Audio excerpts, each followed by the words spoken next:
feeling dareen.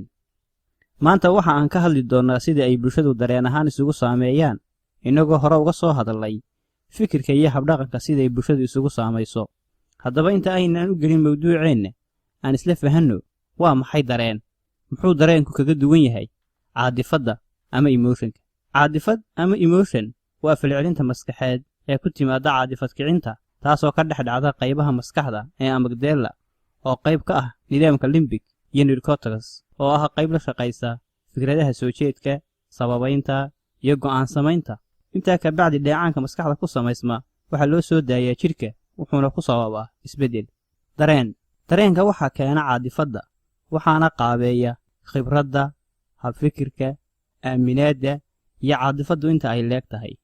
ka soo qaad adigoo ku degdegaya fariidaad ka dib dhacayso kadib markii aad madaarka timi adigoo ku jira safka dheer ee hubinta ayaa waxaad si kadisa u aragtay walaalka oo aad berigismooganaydeen. hal mar ayaa waxa aad aragtay indhahaaga oo ilma ka qubanayso. aragtida walaalka waa caadifad kicin. marxaladda aad gashay kugu sababi gaadhay miir doorsoonku iyana waa caadifad ama waa emotion. waxa aad muujiso oo ah ilmada ama hadalku isna waa dareen. waxaa jira 7 caadifadood oo aasaasi ah kuwaasoo uu leeyahay insaanku iyo 7 dareen oo turjuma caadifadiisa. caadifaduhu waxay yihiin doonid, xanaaq, cabsi, damac, daryeel, argagax iyo ciyaar. dareenada uu turjumaana waxay yihiin riyaaq, cadho, walaac, shahwad, kalgacal, kelinimo ama murugo iyo rayrayn. waxaa laga yaabaa inaad dhowr jeer isweydiisay sababta ay jilaayada iyo fanaaniintu u kala duwan yihiin waxa ay soo bandhigayaan. haddaba waxaa su'aashaada ka jawaabay Erving Goffman oo ah khabiir Canadian ah kuna xeel dheer arrimaha bulshada ahna qoraa. Goffman waxa uu baaritaan ku sameeyey jilaayo dhowr ah oo isugu jira kuwa ku kooban qoraalada mala-awaalka ee filimka iyo kuwa qisada filimku xiriir la leedahay noloshooda. waxaana cilmi baarista uga soo baxay in kuwii ay qisadu filimku xiriirka la lahayd noloshooda ay u soo bandhigeen jiritaankii filimka si qurux badan.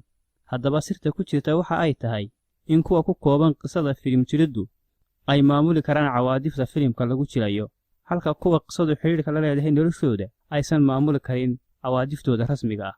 taasina ay horseedi karto in filimku xaqiiqo u ekaado.